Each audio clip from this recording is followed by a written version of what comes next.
1490 WLCX, real news and great conversation for La Crosse. Here's your daily news roundup.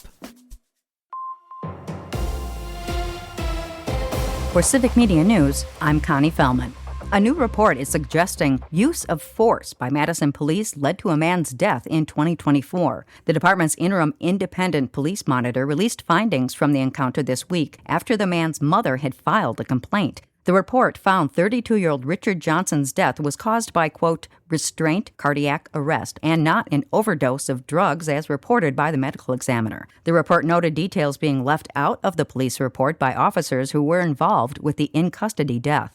3 men connected to Donald Trump's 2020 campaign are now pleading not guilty in the Wisconsin fake elector case. Attorney Jim Trupis, along with Kenneth Cheesebro and Michael Roman, entered those pleas yesterday to 11 felony counts. The judge also laid out the timetable for motions that could shift the trial out of Dane County and challenge one of the charges. Fewer students but more staff could mean higher costs for Wisconsin schools and possibly more local referendums. A Wisconsin State Journal report shows statewide student enrollment is down more than 9%, while overall staffing is up about 7%. Much of that growth is in support roles like aides and paraprofessionals. That's said to be driven by rising mental health needs, more students with disabilities, and more English learners. Analysts say the trend could put pressure on school budgets as enrollment keeps falling.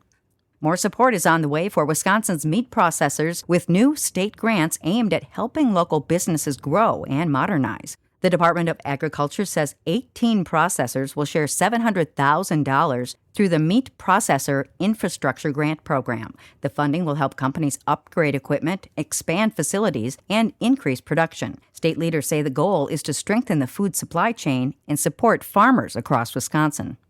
3 men connected to Donald Trump's 2020 campaign are now pleading not guilty in the Wisconsin fake elector case. Attorney Jim Trupis, along with Kenneth Cheesebro and Michael Roman, entered those pleas yesterday to 11 felony counts. The judge also laid out the timetable for motions that could shift the trial out of Dane County and challenge one of the charges. Trupis says the county's politics and heavy publicity make a fair trial unlikely, while prosecutors have not agreed with that view. A legal battle over voter information in Wisconsin could move fast as federal officials ask for an expedited appeal. The Justice Department wants access to detailed voter records, saying it's needed to ensure election security. A federal judge previously blocked that request, siding with concerns about privacy and state control. Advocacy groups are also opposing the move. The appeals court is now weighing whether to fast-track the case ahead of the state's primary. A new statewide housing plan aims to make it easier to build affordable homes in Wisconsin. Governor Tony Evers and housing officials say the update boosts tax credit amounts, adjusts funding rules, and encourages projects across more areas. The program helps developers by offering tax breaks in exchange for setting aside units for lower-income renters.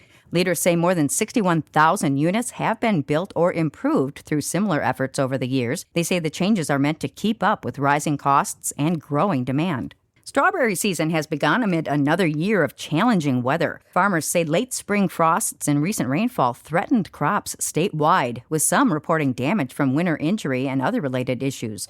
Despite the challenges, farms are welcoming customers for strawberry picking and fresh berry sales. Growers are also encouraging residents to support local farms as they hope for a harvest season lasting closer to the typical 2 to 3 weeks.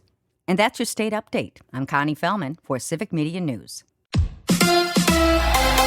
Cooper Pratt makes his debut. Hi, I'm Mike Clemens with sports. Baseball, 21-year-old Cooper Pratt got his first start last night at shortstop as the Brewers beat the Guardians 2-1 at AmFam Field. He made contact but went 0 for 3. Made a couple of plays in the field. I asked him what was his first game in the big leagues like. It was exciting. I mean, obviously I didn't get my first knock or anything like that, but we won. Vibes were fantastic. Heart was rushing the first at bat and the first time I ran out there, but it was surreal. And then especially when McGill came in and all the lights flicked off. That was pretty cool. Brewers pitcher Robert Gasser on Pratt. He's my locker mate in Nashville, so got to know him very well there. I'm just really excited for him. He's a great player and a great person, so I know he's going to contribute to this team. NFL in Green Bay, rookie defensive lineman denied Dennis Sutton on what's the Packers defensive coordinator Jonathan Gannon like. Yeah, I'm a big fan of JG. I like his energy when it comes to this. Like, he's purposeful in everything he does. That's the Packers denied Dennis Sutton. With sports, I'm Mike Clemens. I'm meteorologist Brandon Bormans. You'd be wise to have have an umbrella on you today, as showers will be persistent, perhaps a thunderstorm as well.